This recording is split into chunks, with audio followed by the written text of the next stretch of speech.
कल की क्लास में हम लोगों ने ठोस अवस्था में यह अध्ययन किया था कि बंधों की प्रकृति के आधार पर ठोस कितने प्रकार के होते हैं। आज जो हम अध्ययन करने जा रहे हैं वो देख रहे हैं कि कणों की व्यवस्था के आधार पर ठोस कैसे होते हैं। तो कुल मिलाकर के हमारे पास दो तरह के ठोस हैं, एक होते हैं क्रिस्टलीय ठोस और एक होते हैं अक्रिस्टलीय ठोस। इन्हें कहा जाता है इंग्लिश में क्रिस्टलाइन सॉलिड और ये है एमोर्फस सॉलिड। कैसी व्यवस्था है तो ध्यान देखिए, यहाँ पर ये जो मैंने गोले बनाए हैं ये है इनके अवयवी कण। किसके अवयवी कण है? ठोस के। तो यहाँ आप देखें प्रत्येक ठोस का, ये जो ठोसों के अवयवी कण हैं एक निश्चित ज्योमेट्री में व्यवस्थित हैं। इनका पैटर्न बिल्कुल एक व्यवस्थित पैटर्न लगता है। तो वे ठोस जिनके अवयवी कण एक निश्चित सुव्यवस्थित पैटर्न में अपना विन्यास दर्शाते हैं उसे कहते हैं क्रिस्टलीय ठोस। यहाँ पर आप देखिए क्रिस्टलीय ठोसों को, यहाँ पर आपसे कहा जाए कि अवयवी कण किस व्यवस्था में जमे हैं, यहाँ तो आप कह सकते हैं षटकोणीय है, लेकिन यह किसी प्रकार की व्यवस्था नहीं बता सकते, कह सकते हैं अनियमित व्यवस्था है। तो वे ठोस जिसमें अवयवी कण अनियमित व्यवस्था में व्यवस्थित रहते हैं उन्हें कहते हैं अक्रिस्टलीय ठोस। अब आती है हमारे पास अगली, चूंकि यहाँ पर कणों की व्यवस्था निश्चित है इसलिए इनकी ज्योमेट्री भी कैसी रहेगी? निश्चित। और इनकी ज्योमेट्री कैसी है? अनिश्चित। 2 पॉइंट। तीसरा पॉइंट, यहाँ पर देखें जितना बल कणों के बीच में यहाँ पर है उतना ही यहाँ पर, उतना ही यहाँ पर। इसका मतलब पूरे ठोस का गलनांक कैसा रहेगा? निश्चित। गलनांक वो ताप है जिस पर यह पिघलना आरंभ करते हैं। यहाँ पर हो सकता है यहाँ कणों के बीच में कम बल हो, यहाँ पर ज्यादा बल हो, कहीं पर कम कहीं पर ज्यादा। इसका मतलब कणों का गलनांक निश्चित नहीं होता। ये पहले गर्म करने पर मुलायम पड़ते हैं, नरम पड़ते हैं और बाद में फिर धीरे धीरे पिघलने लगते हैं। तो इनका गलनांक निश्चित और इनका गलनांक कैसा रहता है? अनिश्चित। अगला पॉइंट, यदि इन ठोसों के कणों में देखा जाए तो देखने में यह आएगा कि देखिए कणों की यह व्यवस्था षटकोणीय, यहाँ षटकोणीय, यहाँ षटकोणीय, और यहाँ से लेकर के आप कितने ही लंबे चले जाइए, अनंत तक चले जाइए, जैसी व्यवस्था यहाँ पर है वैसी व्यवस्था आपको हर जगह पर मिलेगी। इसका मतलब यह व्यवस्था कहलाती है दीर्घ परासीय व्यवस्था। दीर्घ परास मतलब बड़ी परास की व्यवस्था। यहाँ पर हम कणों की व्यवस्था देखते हैं, ये देखिए अनियमित व्यवस्था, पूरा एरिया पूरा अनियमित अनियमित। लेकिन यहाँ पर कहीं कहीं पर देखिए व्यवस्था भी हमको दिख जाती है, एक तरह से तुक्का होता है, इस प्रकार से व्यवस्था दिख जाएगी। जैसे हमको पंचभुजीय व्यवस्था यहाँ दिख गई, लेकिन यह व्यवस्था पूरी जगह पर नहीं है, अर्थात छोटे से क्षेत्र में होती है। इस व्यवस्था को कहते हैं लघु परासीय व्यवस्था। तो यह एक दीर्घ परासीय व्यवस्था है और यह कैसी है? लघु परासीय। अब इन दोनों से संबंधित एक प्रायोगिक लक्षण भी है कि यदि हम तेज धार वाले चाकू से क्रिस्टलीय ठोसों को काट करके देखें, एक ही धार में कटना चाहिए, तो हम देखते हैं उसके दोनों सिरे कैसे प्राप्त होते हैं, हमको चिकने और सपाट प्राप्त होते हैं। यह गुण कहलाता है कि क्रिस्टलीय ठोसों में विदलन गुण पाया जाता है। जबकि अक्रिस्टलीय ठोसों को अगर काटा जाएगा तो क्या होगा? दोनों तरफ से खुरदरी सतह, जो कटी हुई सतह वो खुरदरी प्राप्त होती है, इसे कहते हैं इनमें विदलन गुण नहीं पाया जाता। अब एक इंपॉर्टेंट गुण, क्योंकि ये गुण भी एक बार पूछ लिया गया था केवल अकेला, कि क्रिस्टलीय ठोसों में विषम दैशिकता का गुण पाया जाता है जबकि अक्रिस्टलीय ठोसों में समदैशिकता का। तो देखते हैं विषम दैशिकता और ये समदैशिकता।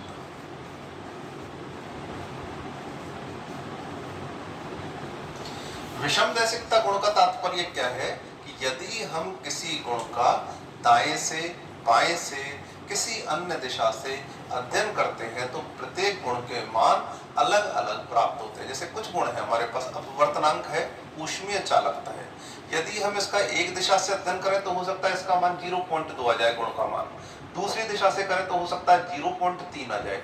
इस प्रकार से गुणों के मान अलग अलग दिशा में अलग अलग प्राप्त होते हैं। तो इस कैरेक्टर को कहा जाता है विषम दैशिकता। और यदि सभी दिशाओं में हम जा करके देखें, अलग अलग दिशाओं में गुणों के मान समान प्राप्त हो, दाईं ओर से 0.2, बाईं ओर से 0.2, लेफ्ट से, राइट से, ऊपर से, नीचे से, प्रत्येक जगह से अगर गुण का मान समान है तो वो कहलाएगा समदैशिकता।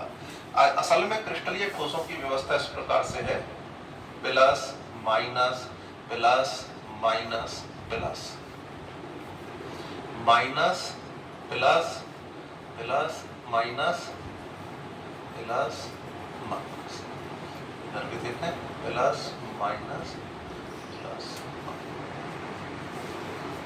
Minus plus minus plus minus. मान लीजिए हमने इस गुण का अध्ययन इस दिशा से किया, तो देखते हैं इस गुण का अध्ययन इस दिशा से करने पर एक तरफ प्लस और एक तरफ माइनस रहेंगे। अगर अध्ययन इस दिशा से करते हैं तो देखते हैं एक तरफ प्लस प्लस रहते हैं, एक तरफ माइनस माइनस रहते हैं। इसका मतलब कणों की जो व्यवस्था होती है, यहाँ पर अलग प्रकार की, यहाँ पर अलग प्रकार की, तो गुणों के मान भी कैसे आएंगे, अलग अलग आएंगे। समदैशिकता में क्या है, पूरी व्यवस्था कैसी होती है, अनियमित। हम एक दिशा से देखें तब भी अनियमित, दूसरी दिशा से देखें तब भी अनियमित, तीसरी दिशा से देखें तब भी अनियमित।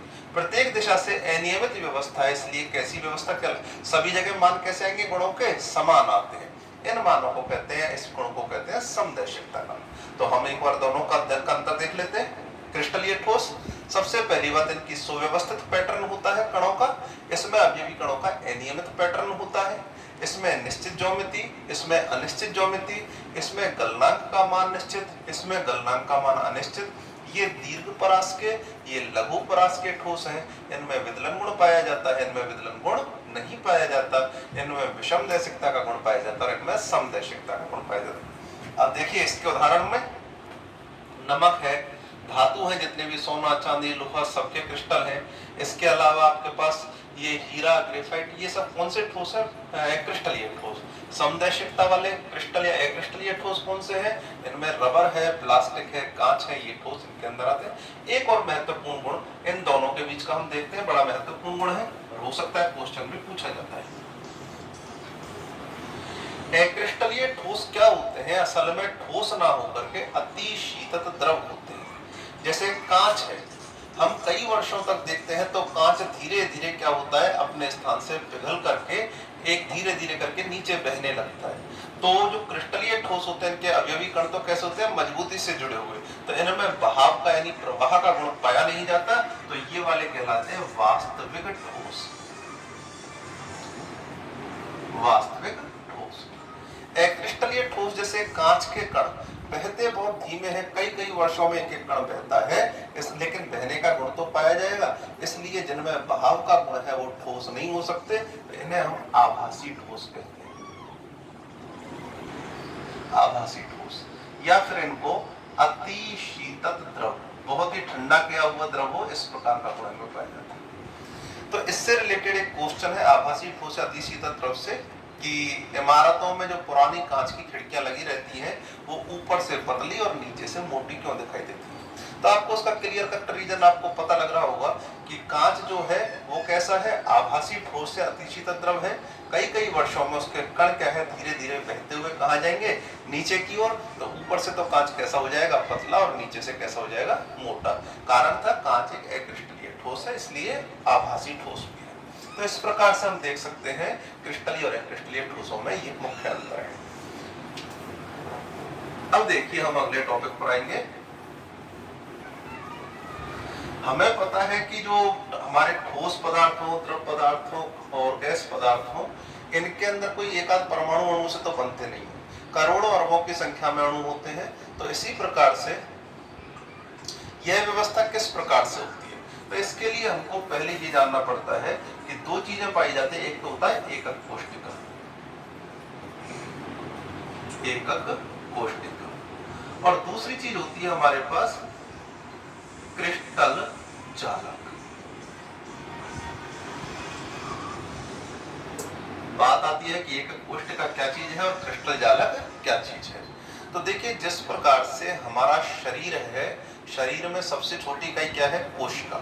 जब बहुत सारी कोशिकाएं मिली तो कोशिकाओं से बन गए ऊतक, ऊतक मिले तो क्या बना, अंगतंत्र, और अंगतंत्र से पूरा क्या बन गया है, शरीर। इसी प्रकार से मकान का एग्जाम्पल है, ईंट होती है, ईंट से दीवार है, दीवारों से कमरे, कमरे से मकान बनता है। इसी प्रकार से तो हम कहें हमारे मकान की सबसे छोटी इकाई क्या है, ईंट, जिसकी बार बार पुनरावृत्ति से क्या बन गया, मकान बन गया। हमारे शरीर की सबसे छोटी इकाई क्या है, कोशिका, जिसकी बार बार पुनरावृत्ति से शरीर बन गया। इसी प्रकार से प्रत्येक ठोस पदार्थ एक निश्चित छोटी संरचनात्मक इकाई से बना होता है, उसी को हम क्या कहते हैं, एकक कोष्टिका। जैसे आप देखिए ये हमारे पास कोई ठोस पदार्थ है और ठोस पदार्थ के अवयवी कण कौन सी व्यवस्था में सेट हो गए? घनीय संरचना में सेट हो गए। आप देख सकते हैं घन की संरचना को। तो ये ठोस पदार्थ एक घनीय संरचना में व्यवस्थित हो गए हैं। बाकी देखिए, जिस प्रकार से एक घन बनेगा उसी प्रकार से दूसरा घन बनेगा। अब यही व्यवस्था नीचे की तरफ, यही व्यवस्था ऊपर की तरफ, यही आगे की तरफ और यही पीछे, नहीं ऐसे ही घन लगातार बनते जाएंगे। तो आप देखें, यहां पर हम एकक कोष्ठक क्रिस्टल जालक की बात करने जा रहे हैं। तो देखिए, क्रिस्टलीय ठोसों में ठोसों की वह संरचनात्मक व क्रियात्मक इकाई जिसकी बार बार पुनरावृत्ति करने से, इसी घन की पुनरावृत्ति करते जा रहे हैं, इस दिशा में त्रिविमीय दिशाओं में पुनरावृत्ति कर रहे हैं। तो देखिए, हमको एक जाल के जैसी संरचना प्राप्त हो रही है। इस जाल का नाम ही क्या है? क्रिस्टल जालक। अकेला है तो एकक कोष्ठिका, और पूरी एकक कोष्ठिकाएं मिलकर के जब जाल बना लेती हैं तो उसको क्या कहेंगे? क्रिस्टल जालक। तो किसी भी ठोस की सबसे छोटी क्रियात्मक व संरचनात्मक इकाई जिसकी बार बार पुनरावृत्ति करने से जालक नुमा संरचना या क्रिस्टल जालक प्राप्त होता है, एकक कोष्ठिका कहलाती है। एकक कोष्ठिका में अब क्रिस्टल जालक एकक कोष्ठिकाओं की बारंबार पुनरावृत्ति से प्राप्त जालक नुमा संरचना को क्या कहेंगे? क्रिस्टल जालक। दिख रहा है क्लियर? इसको आप ऊपर नीचे कहीं भी बढ़ा सकते हैं। तो देखिए, इस तरह से जाल नुमा संरचना आपको प्राप्त हो जाएगी। इस तरह से देखिए, तीसरा घन इधर बनाना चाहे तो ये चौथा घन बन जाएगा। इस तरह से आप देख सकते हैं, और घन लगातार लंबाई चौड़ाई में बढ़ाते जाए तो ये क्या संरचना बन जाएगी? क्रिस्टल जालक। अब हमारे पास क्या है? ये तो मैंने एक प्रकार की संरचना बनाई, घनीय एकक कोष्ठिकाओं से बनी है।